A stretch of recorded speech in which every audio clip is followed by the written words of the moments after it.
بمباری کا عالم یہ تھا کہ 8.5 سال تک مسلسل دن رات ویتنام پر بمباری کی گئی ہے، اور ویتنام پر کل بمباری 25 لاکھ ٹن کی گئی ہے۔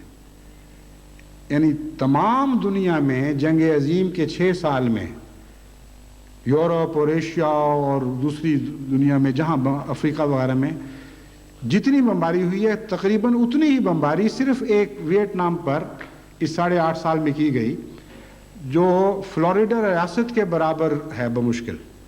امریکہ کی ریاستوں میں سے ایک ریاست فلوریڈا ہے، اور اپنی دنیاوی طاقت کے لحاظ سے فلوریڈا سے بہت پیچھے ہے۔ نہ صنعت کی کوئی حالت، نہ کوئی دوسری تجارتی طاقت اس کو حاصل ہے، ایک غریب ملک ہے۔ لیکن عظمت کردار دیکھیں کہ 8.5 سال تک سر بلند کر کے امریکہ سے ٹکر لی ہے۔ اس عرصے میں جنوبی امریکہ میں ان کے مرنے والے سپاہی اور شمالی امریکہ میں مرنے والے سپاہی اور سویلینز کی کل تعداد 25 لاکھ تھی۔ گویا سارا اسرائیل اگر ہلاک کر دیا، اسرائیل کا یہودی ہلاک ہو جائے تو اتنی تعداد بنتی ہے، اور انہوں نے سر نہیں جھکایا۔ امریکن تکبر کی کمر توڑ کے رکھ دی، اور اس ذلت اور رسوائی کے ساتھ امریکہ کو پھر شکست تسلیم کرنی پڑی، اور شکست تسلیم کرنے کا وقت بھی ایسا کا تاریخ بھی ایسا دلچسپ ہے کہ فرانس میں جب پیس کانفرنس ہو رہی تھی تو شمالی ویتنام نے عارضی طور پر جنگ بندی سے بھی انکار کر دیا۔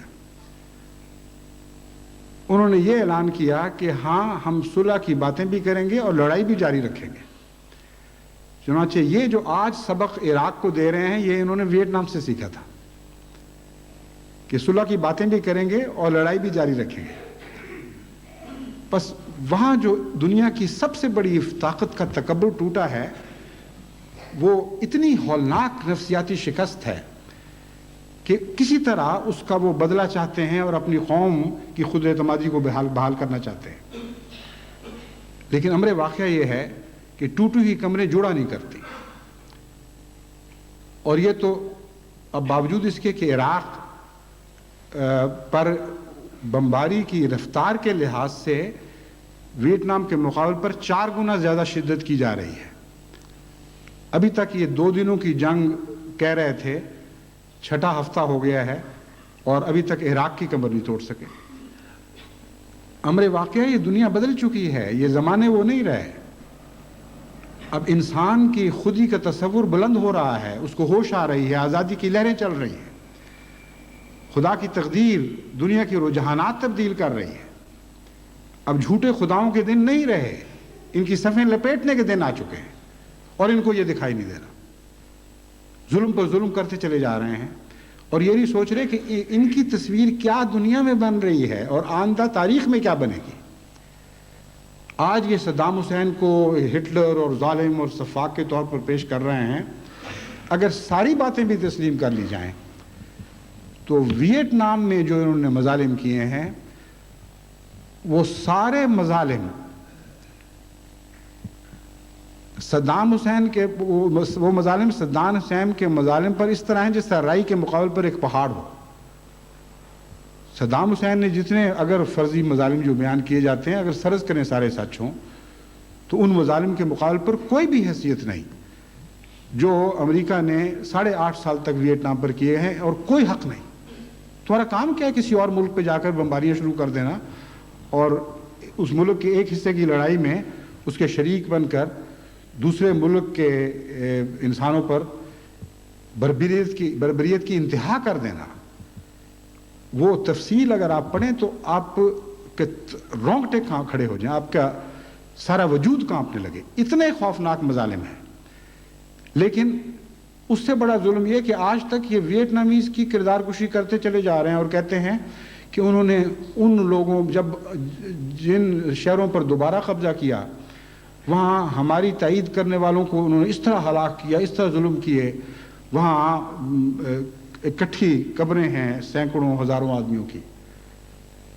جنگ میں جو غداری کرتا ہے، اور اتنی ظالمانہ جنگ اور یک طرفہ جنگ میں اس کے ساتھ یہی سلوک ہونا چاہیے۔ کون سا دنیا کا قانون ہے جو غدار کی جان کی ضمانت دیتا ہے؟ اور یہ خود تسلیم کرتے ہیں کہ انہوں نے ان کی حمایت کی تھی ان لوگوں نے. بس ان مظالم کے نقشے کھینچتے ہیں اور وہ جو دوسرے مظالم 8.5 سال تک یک طرفہ کرتے چلے گئے ان کا کوئی ذکر نہیں کرتے. میں سمجھتا ہوں کہ یہ جو خوفناک نفسیاتی بیماری لگ چکی ہے امریکہ کو، یہ آج دنیا کے امن کے لیے سب سے بڑا خطرہ ہے. اور اس پر ایک اور بات کا خوفناک اضافہ ہوا ہے. ایک ایسی جنگ کی مثال قائم کی گئی ہے جس کی کوئی نظیر ساری دنیا کی تاریخ میں کہیں نہیں ملتی. یعنی کرائے کی جنگوں کی باتیں تو آپ نے سنی ہوں گی، مگر اتنی وسیع پیمانے پر اتنی خوفناک کرائے کی جنگ کبھی دنیا کی تاریخ میں نہیں لڑی گئی. ویتنام کی جنگ میں کم سے کم ایک امریکہ کے کردار کا اچھا پہلو یہ تھا کہ لوگوں کے سامنے کشکول لے کر نہیں گیا تھا کہ ہمیں اس جنگ کے پیسے دو. 120 بلین 8.5 سال تک ظلم برسانے کا خرچ امریکہ نے خود برداشت کیا ہے. 120 بلین بہت بڑی تعداد، بڑی رقم ہے. لیکن موجودہ جنگ ساری کی ساری مانگے کے پیسوں سے لڑی جا رہی ہے. اب ایسی جنگ کی مثال اگر اس دنیا میں قائم کر دی جائے کہ تم کسی سے پیسے لے کر لڑو تو دنیا کے امن کو پھر کیا ضمانت باقی رہے گی؟ جس کا مطلب یہ ہے کہ غریب قوموں کا امن امیر قوموں کے ہاتھ میں تھما دیا جائے گا، اور جب چاہیں جہاں چاہیں دنیا کی امیر قومیں کرائے کے ٹٹو لے کر، کرائے کے سپاہی لے کر غریب قوموں پر مظالم ڈھاتی رہیں. یہ پیغام ہے جو دنیا کو دیا جا رہا ہے. اور مزید ایک اور ایسی ہرس اس جنگ کے ساتھ شامل ہے کہ جب اس کی نتیجے ظاہر ہوں گے رفتہ رفتہ تو آپ حیران ہوں گے کہ کس طرح یورپ کی دوسری قوموں میں بھی اس سے تحریک پیدا ہوگی کہ اگر جنگ کا ہی مطلب ہے تو کیوں نہ ہم بھی ہاتھ رنگ لیں.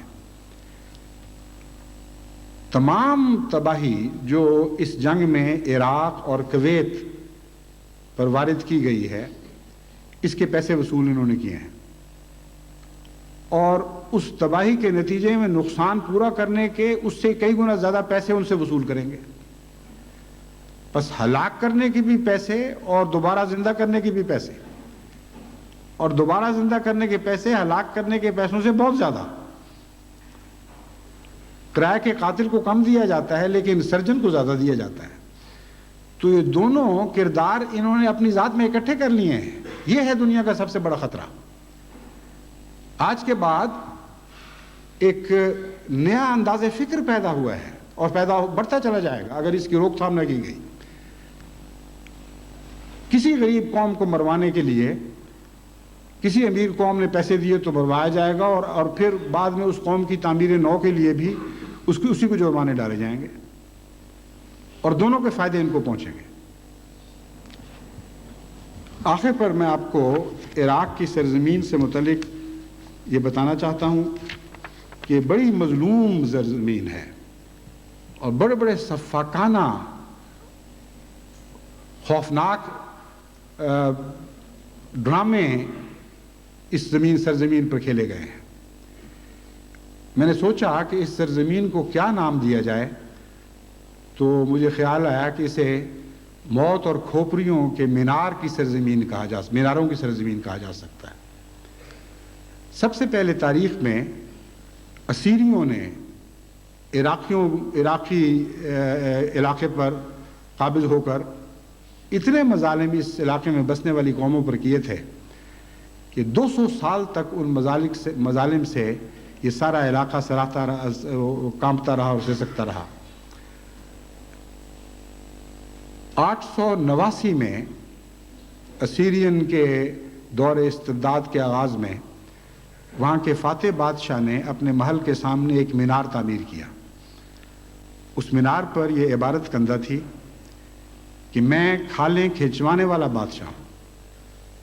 جس شخص نے مجھ سے ٹکر لی ہے میں نے اس کی کھال کھنچوا دی، اور یہ مینار جو تم دیکھ رہے ہو یہ سارا اس پر ساری کی ساری انسانی کھالیں مڑی ہوئی ہیں. اور اس مینار کی چوٹی پر جو تم پنجر دیکھ رہے ہو نیزے پر گڑا ہوا، وہ بھی انسانی پنجر ہے، اور اس مینار کے اندر بھی انسان زندہ چنے گئے تھے۔ بس میں وہ بادشاہ ہوں جو کھالیں کھنچوانے والا اور ہلاکت کا بادشاہ ہوں، لیکن اس کے ساتھ ہی یہ دعویٰ تھا کہ میں سب کچھ نیکی کی خاطر کر رہا ہوں۔ اور دراصل اسیرینز کی جنگ نیکی اور بدی کی جنگ ہے۔ ہم نیکیوں کے نمائندہ ہیں اور باقی سب دنیا بدیوں کی نمائندہ ہے۔ میں نہیں جانتا صدر بش نے اس تاریخ کا مطالعہ کیا ہے یا نہیں، لیکن عراق میں وہ جو کچھ کر رہے ہیں وہ ویسا ہی ایک تمثیلی مینار بنانے کی باتیں سوچ رہے ہیں، جس پر یہی عبارت کندہ ہوگی کہ ہم سر توڑنے والے، خودیوں کو برباد کر دینے والے، عزت نفس کو مٹا ڈالنے والے اور پاؤں تلے روندنے والے بادشاہ ہیں۔ جس شخص نے ہمارے خلاف کوئی آواز بلند کی اور سر اٹھانے کی جرت کی، ہم اس کی کمر توڑیں گے اور اس کی کھوپڑیوں سے ویسے ہی مینار بلند کریں گے جیسا عراق کی تاریخ میں اس سے پہلے بلند ہوتے رہے۔ اس کے بعد دوسرا مینار جو عراق میں بنایا گیا وہ 1258 میں ہلاکو خان نے واقعتاً کھوپڑیوں سے بنایا، اور پھر تیسرا مینار 1401 میں تیمور لنگ نے بغداد میں کھڑا کیا، اور وہ بھی انسانی کھوپڑیوں سے بنایا گیا تھا۔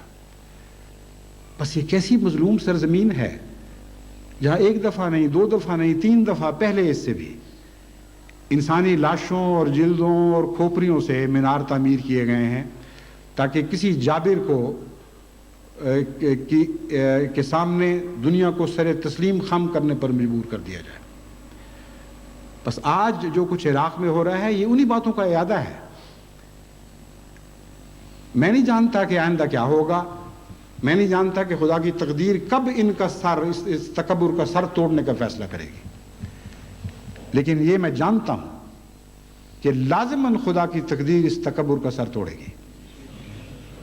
لیکن یہ بات میں امریکہ کو یقین دلاتا ہوں کہ وہ کمر جو ویتنام میں تمہاری توڑی گئی تھی، عراق کے مظالم کے نتیجے میں یہ کمر اب جوڑ نہیں سکتی۔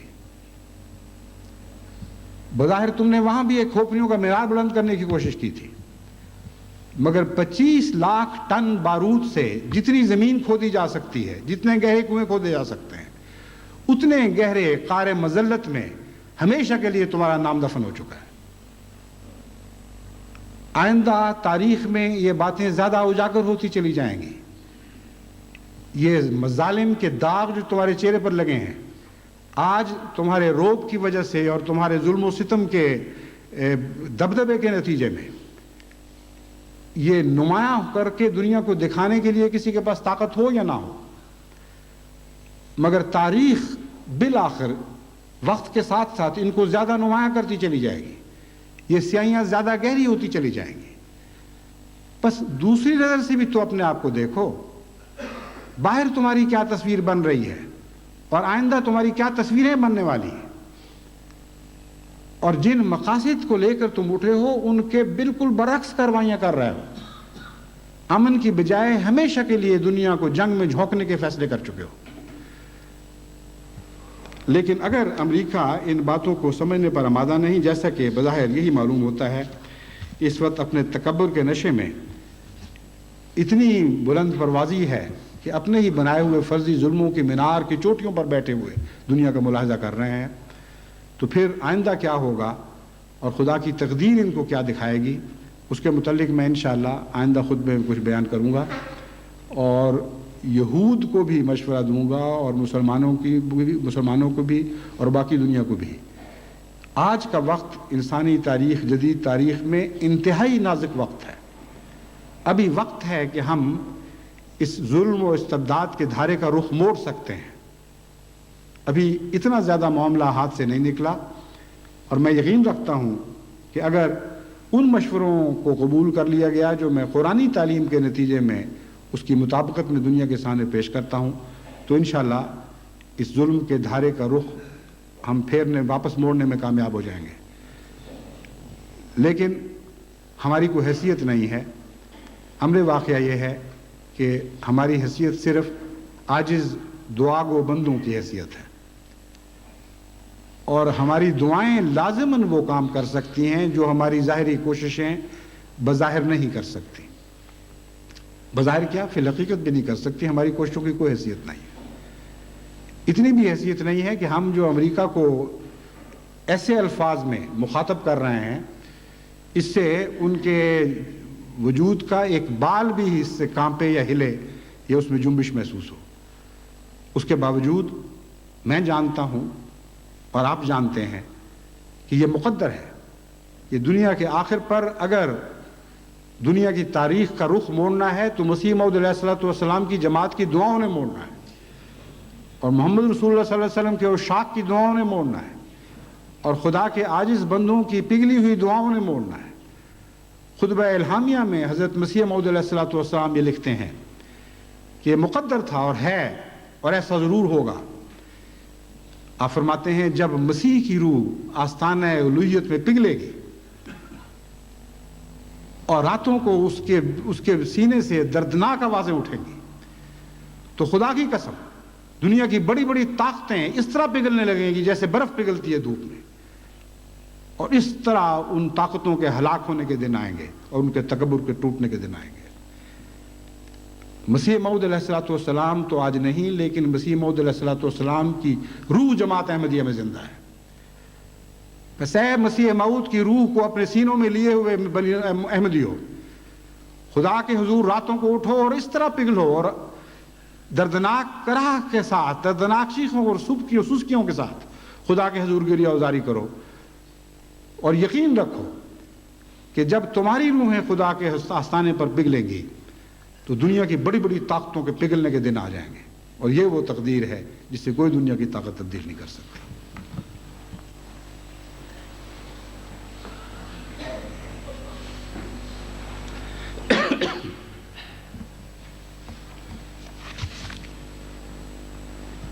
الحمدللہ نحمده ونستعینه ونستغفره ونؤمن به ونتوکل علیہ ونعوذ باللہ من شرور انفسنا ومن سیئات اعمالنا من یهده اللہ فلا مضل له ومن یضللہ فلا ہادی له ونشهد أن لا إله إلا الله وحده لا شريك له ونشهد أن محمدا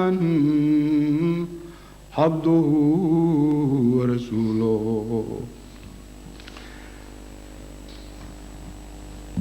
حضرت مولوی جلال الدین شاہ شمس رضی اللہ تعالیٰ عنہ کے بڑے صاحبزادے ڈاکٹر صلاح الدین صاحب کچھ عرصہ پہلے امریکہ میں عارضہ قلب سے وفات پا گئے. بہت ہی مخلص اور فدائی انسان تھے. ان کے سارا خاندان ہی دین کی خدمت میں قربانی کرنے والا ہے، مگر شمس صاحب نے جو روایتیں قائم کی ہیں وہ تو انمٹ ہیں. یہ بچہ صلاح الدین جب پیدا ہوا تھا تو اس کے تھوڑے عرصے بعد یا اس سے پہلے ہی مولوی جلال الدین صاحب شمس فریضہ تبلیغ کے لیے روانہ ہو چکے تھے غیر ملکوں میں. انگلستان میں بہت عرصہ رہے. جب واپس گئے تو اس بچے کی عمر 11-12 سال کی تھی، اور اسٹیشن سے جب مولوی صاحب کو گھر لایا جا رہا تھا اور ٹانگے میں ان کے ساتھ بیٹھا ہوا تھا، تو مولوی صاحب نے کہا کہ صلاح الدین کہاں ہے؟ میرا دل چاہتا ہے میں اپنے بچے کو دیکھوں. اس پر کسی نے کہا کہ مولوی صاحب آپ کے ساتھ بیٹھا ہوا ہے صلاح الدین، اس کو دیکھیں. یہ قربانی کرنے والے احمدی ہیں جن کی اولادیں اب اللہ کے فضل سے آگے پھر دین میں جت رہی ہیں، پھر آگے انشاءاللہ ان کی اولادیں دین میں جتتی رہیں گی. تو مولوی منیر الدین صاحب شمس نے مجھے توجہ دلائی کہ اگر کسی کا حق ہے جنازہ غائب کا تو پھر میرے بھائی کا تو بدرجہ اولا حق ہے. میں نے اسے تسلیم کیا. عام طور پر تو جنازے جب کوئی حاضر جنازے آتے ہیں تو ہم دوسرے جنازے ساتھ ملا لیا کرتے ہیں، مگر جس رنگ میں مجھے تحریک ہوئی ہے اس کے پیش نظر میں نے یہی فیصلہ کیا کہ آج جمعے کے بعد عصر کے بعد مولوی جلال الدین صاحب شمس مرحوم مغفور کے بڑے صاحبزادے ڈاکٹر صلاح الدین کی نماز جنازہ غائب بھی پڑھائی جائے گی.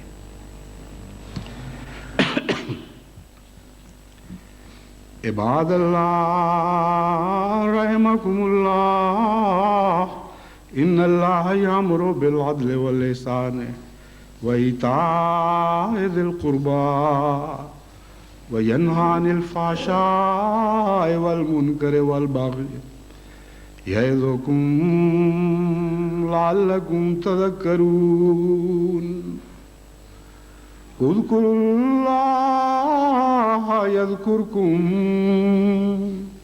وادعوہ یستجب لکم ولذکر اللہ اکبر.